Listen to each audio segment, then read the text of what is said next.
오늘 본문은 그 유명한 오순절 성령 강림 사건, 예수님께서 약속하신 성령님이 이 오순절 다락방에 모인 제자들에게 임한 사건을 기록하고 있습니다. 다락방에 모인 제자들이 성령의 충만함을 받았고 성령의 말하게 하심을 따라 다른 언어들로 말하기를 시작했습니다. 2절부터 4절을 보면 호련히 하늘로부터 급하고 강한 바람 같은 소리가 있어 그들이 앉은 온 집에 가득하며 마치 불의 여처럼 갈라지는 것들이 그들에게 보여 각 사람 위에 하나씩 임하여 있더니 그들이 다 성령의 충만함을 받고 성령이 말하게 하심을 따라 다른 언어들로 말하기를 시작하니라. 지금 성령이 임하심으로 말미암아서 마가의 다락방에 모였던 제자들이 성령의 충만함을 받았고 성령의 말하게 하심을 따라 말하기 시작했다라고 본문에 기록하고 있습니다. 그때 경건한 디아스포라 유대인들이 이 소리를 듣고 몰려듭니다. 그들은 제자들이 자신들의 모국어로 말함을 보면서 깜짝 놀라 어찌할 바를 몰라 하죠. 예수님께서 이 땅에 초림해 오실 때 하나님의 나라를 가져오신 것처럼 이 성령 강림은 예수 공동체, 이 신앙 공동체를 통해서 새로운 시대를 여셨습니다.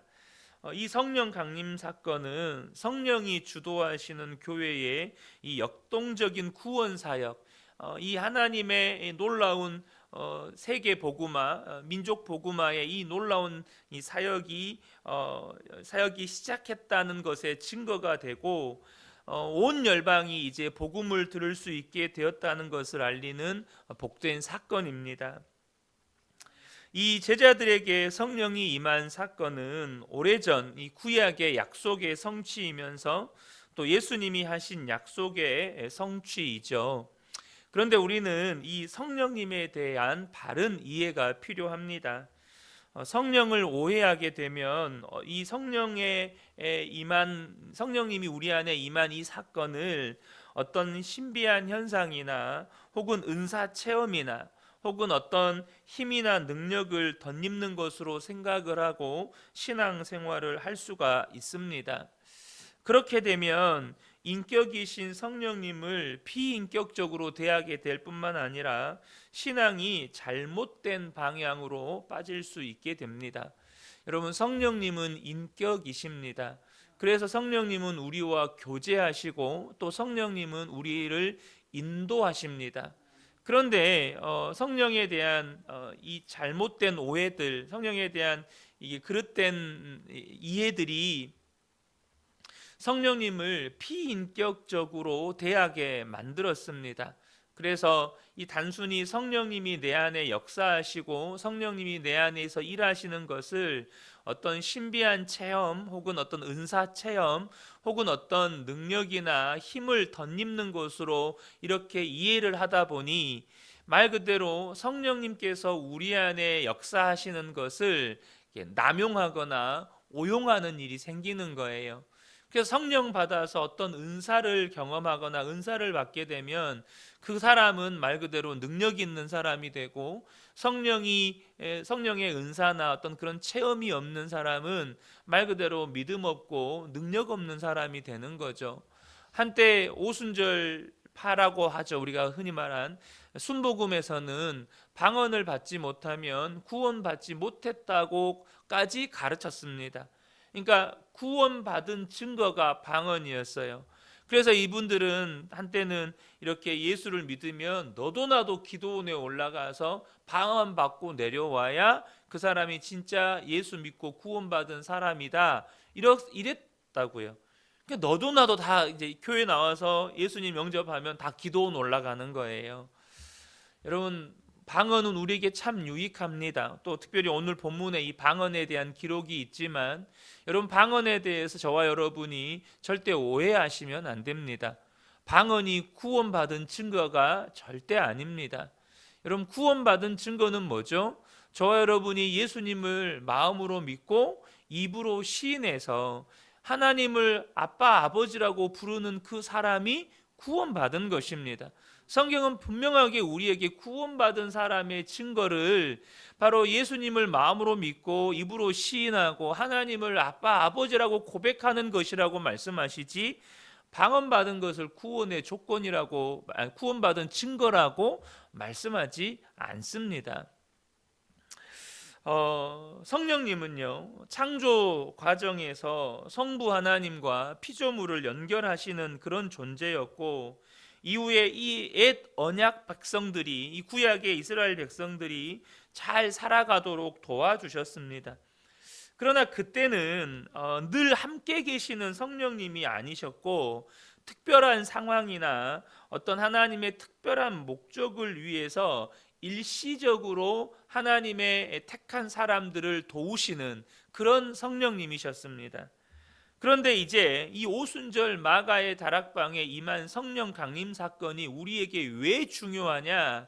구약 시대에는 어떤 특별한 상황이나 특별한 목적을 위해서 성령님이 일시적으로 역사하셨다면, 이제 예수님을 주님으로 고백한 모든 성도들에게 성령님이 임한 사건이기 때문에 그렇습니다. 하나님께서 약속하신 대로 모든 예수를 믿는 성도들에게 성령님이 임하셨어요. 그래서 이전과 달리 성도들 안에 거하면서 우리가 하나님의 자녀인 것을 성령님이 보증해 주십니다. 로마서 8장 15절 16절 보면, 너희는 다시 무서워하는 종의 영을 받지 아니하고 양자의 영을 받았으므로 우리가 아빠 아버지라고 부르짖느니라. 성령이 친히 우리의 영과 더불어 우리가 하나님의 자녀인 것을 증언하시나니 라고 말씀합니다. 우리로 하여금 하나님을 아빠 아버지라고 부르게 하시는 분도 성령님이시고, 또한 네가 하나님을 아빠 아버지라고 부르고 있다면 너는 하나님의 자녀다라고 우리에게 증언해 주시는 분도 성령님이시라는 것입니다. 또한 모든 성도들이 세상에서 성도답게 살아갈 수 있도록 도우실 뿐만 아니라 부활과 영광을 경험하게 하실 분 역시 성령님이십니다. 요한복음 14장 26절 보면, 보혜사 곧 아버지께서 내 이름으로 보내실 성령, 그가 너희에게 모든 것을 가르치고 내가 너희에게 말한 모든 것을 생각나게 하리라 라고 말씀하십니다. 그러니까 이러한 성령님의 임재는 성도에게 새로운 삶을 살게 하는 것입니다. 이 어두운 세상 가운데에서 하나님의 나라를, 하나님의 영광을 드러내는 통로이자 왕 같은 제사장으로서 그리스도의 아름다운 덕을 선포하는 그런 복된 삶을 살도록 도와주시는 분, 우리 안에서 역사하시는 분, 그분이 바로 성령님이라는 것입니다. 그러므로 사랑하는 성도 여러분, 성령을 단순한 능력의 통로로 여기지 않게 되시기를 바랍니다. 성령을 단순한 은사 체험으로 여기시면 안 돼요. 그분은 성도의 구원의 시작부터 끝까지 성도와 교회가 의지해야 할 삼위일체 하나님이시라는 거예요. 삼위 하나님이시라는 것입니다. 그러므로 저와 여러분이 날마다 성령님 의지할 때 그 성령님이 우리를 가르쳐 주십니다. 그 성령님이 우리를 인도해 주십니다. 그 성령님이 우리의 피할 길을 내 주시는 분이세요. 그러므로 저와 여러분이 오늘 하루도 성령님 의지하며 살아가시기를 축복합니다. 이러한 성령이 임했을 때 오늘 본문에 나타나는 유명한 사건이 바로 방언입니다. 그러나 단순히 방언을 했다는 것이 중요한 게 아닙니다. 4절을 다시 한번 보시겠습니다. 그들이 다 성령의 충만함을 받고 성령이 말하게 하심을 따라 다른 언어들로 말하기를 시작하니라. 여기가 우리가 이 방언에 대해서 오늘 이 4절 말씀을 조금 구분해서 읽을 필요가 있어요. 왜냐하면 우리가 많은 성도들이 방언에 대한 오해가 있기 때문입니다.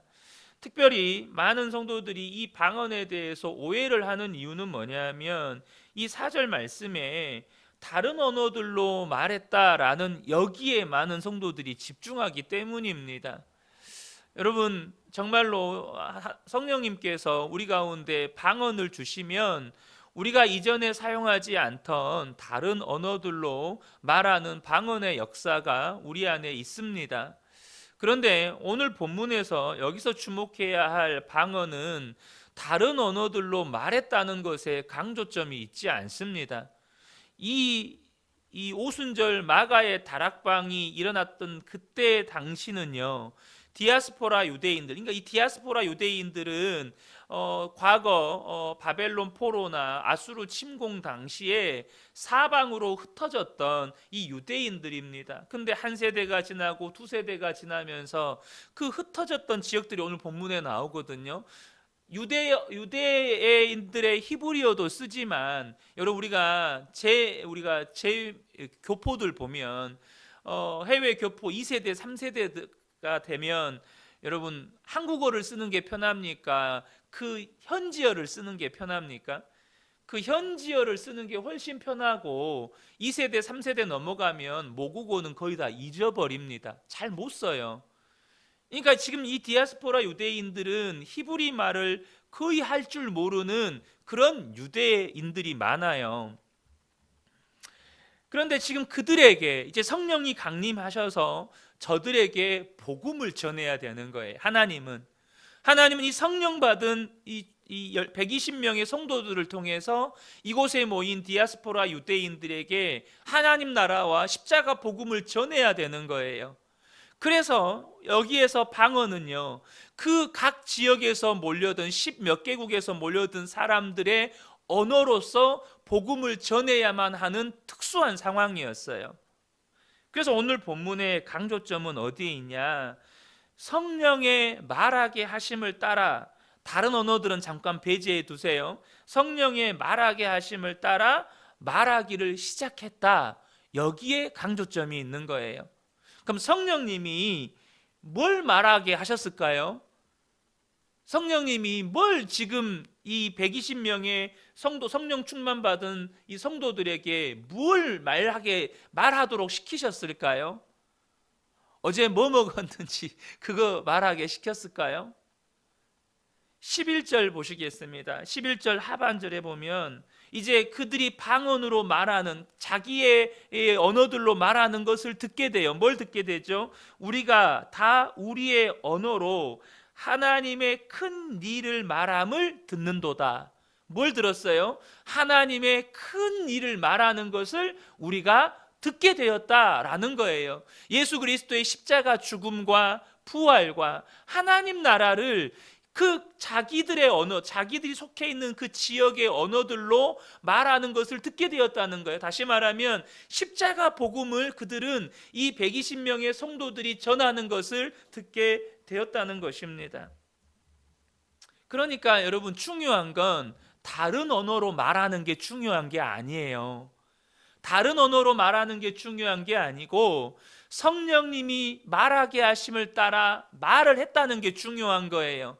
근데 성령님이 말하게 하심을 따라 뭘 말했어요? 바로 십자가 복음과 하나님 나라를 지금 각 지역에서 몰려든 사람들에게 전했다는 것입니다. 그런데 한국교회 안에 이 방언에 대한 오해, 방언에 대한 그릇된 이해가 뭐죠? 다른 언어로 말하는 것에 너무나도 강조점을 두는 경우가 많았다는 것입니다.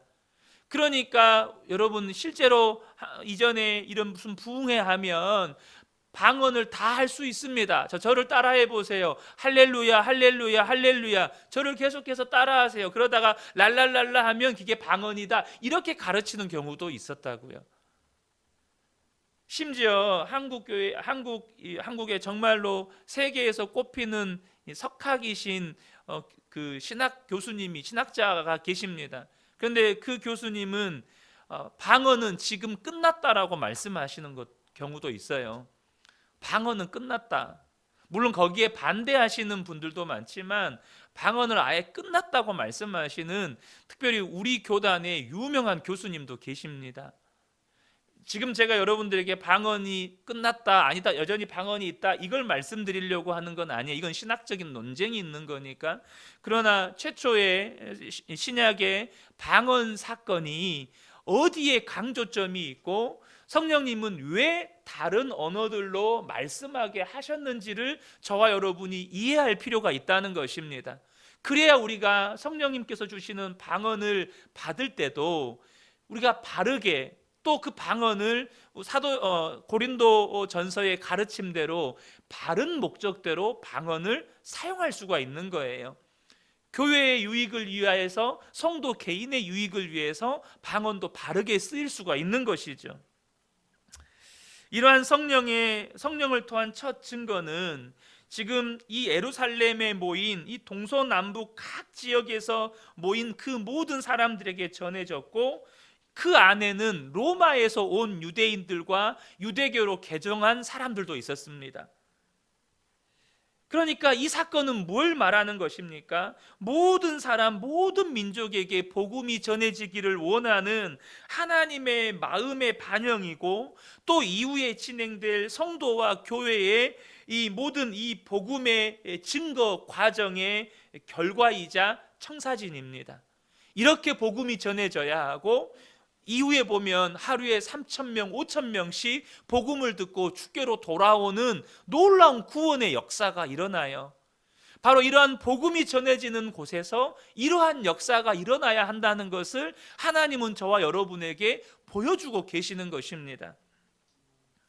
사도들의 증거를 받은, 우리가 여기서 주목할 것은 이 오순절 성령 강림 사건으로 말미암아서 이제 복음이 전해질 때 그 첫 증거는 사도들이 시작했어요. 하지만 그 이후 과정은 그 증거를 들은 모든 성도들의 몫이고 우리들의 몫이라는 것입니다. 여러분, 사도들의 증거를 받은 자들이 예수를 믿었습니다. 그런데 그들은 다 무명한 자들이었어요. 이름이 기록되어 있지 않아요.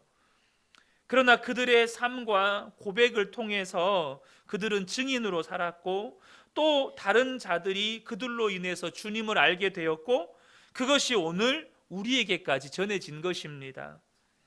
당장 여러분, 사도 바울이 쓴 가장 유명한 서신서 하면 로마서입니다. 이 로마서는 사도 바울이 로마에 있는 성도들에게 쓴 편지이죠. 그런데 이들은 사도 바울이 복음을 전해주기 전부터 예수를 믿었고 로마의 신앙 공동체를 세웠습니다. 도대체 이들이 언제 복음을 들었고 언제 이들이 이 교회라고 하는, 로마 교회라고 하는 신앙 공동체를 세웠을까요? 오늘 이 오순절 마가의 다락방에서 성령이 임했던 이 사건, 이 디아스포라 유대인들이 예루살렘에 모였는데 갑자기 성령 받은 사람들이 헬라어로, 자기들이 듣는 평상시 사용하는 이 헬라어로 막 복음을 전하는 거예요. 근데 그 복음을 들으니까 이들도 예수를 믿게 된 거예요. 그리고 다시 로마로 돌아갔습니다. 그리고 그곳에서 지금 어떻게 보면 당시 세상의 중심지였던 로마에서 복음을 전하는 거예요. 그리고 그들이 335 모이기 시작했고, 이것이 어느 순간 큰 공동체를 이루기 시작했고, 사도 바울이 이것을 듣게 됩니다. 그래서 로마서 1장 7절에 보면 로마에서 하나님의 사랑하심을 받고 성도로 부르심을 받은 모든 자에게 하나님 우리 아버지와 주 예수 그리스도로부터 은혜와 평강이 있기를 원하노라. 사도 바울이 복음을 전하지도 않았는데 예루살렘에서 복음을 듣고 예수를 믿은 성도들이, 이름도 알 수 없는 그 무명한 자들이 그곳에 가서, 로마로 가서 복음 전하고 교회 공동체를 이루고, 그래서 사도 바울이 하루라도 빨리 저들을 보기를 원했고 그들과 복음을 나누기를 원했노라고 로마서에 기록하고 있습니다.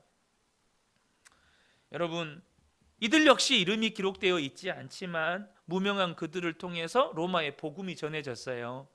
사랑하는 성도 여러분, 주님은 모든 이가 복음을 듣고 구원받기를 원하십니다. 중요한 것은 하나님은요, 그가 유명한 자냐 무명한 자냐 상관없이 예수를 믿는 모든 성도들을 통해서 복음을 전하기를 원하십니다. 하나님은 내가 유명하냐 무명하냐에 관심이 없으시다는 거예요. 내가 하나님의 자녀이냐 아니냐에 관심이 너무 크세요. 그러므로 여러분, 너무 유명한 자가 되기 위해 애쓰지 마세요. 오늘 하루 내가 하나님의 자녀인 것에 기뻐하고 감사하고, 나를 부르신 그곳에서 누군가 예수를 믿지 않는 자를 만나게 되었을 때, 내가 지금 당장 복음을 전하지 못하더라도 나의 삶의 모습을 통해서, 나의 삶의 고백을 통해서, 그래서 내가 살아가는 삶의 모습을 통해서 그리스도의 향기가 드러나고, 그래서 그분과 계속해서 교제하다가 복음을 전하게 되고, 그래서 어느 순간 나 때문에, 여러분, 누룩이요, 눈에는 보이지 않아요. 하나님 나라는 이 부풀어가는 게 보이지 않아요. 그런데 하루 지내고 이틀 지내고 한 달 만나고 두 달 만나고, 어느 순간 내 안에 있는 하나님 나라가 그 사람에게도 묻어 있는 거예요. 그 사람에게도 흘러가 있는 거예요. 저는 우리 그은혜교회 모든 성도님들이 유명하든 무명하든 상관없이 정말로 하나님 나라 복음을 전하는 증인들로 쓰임받게 되시기를 예수님의 이름으로 축복합니다. 아멘.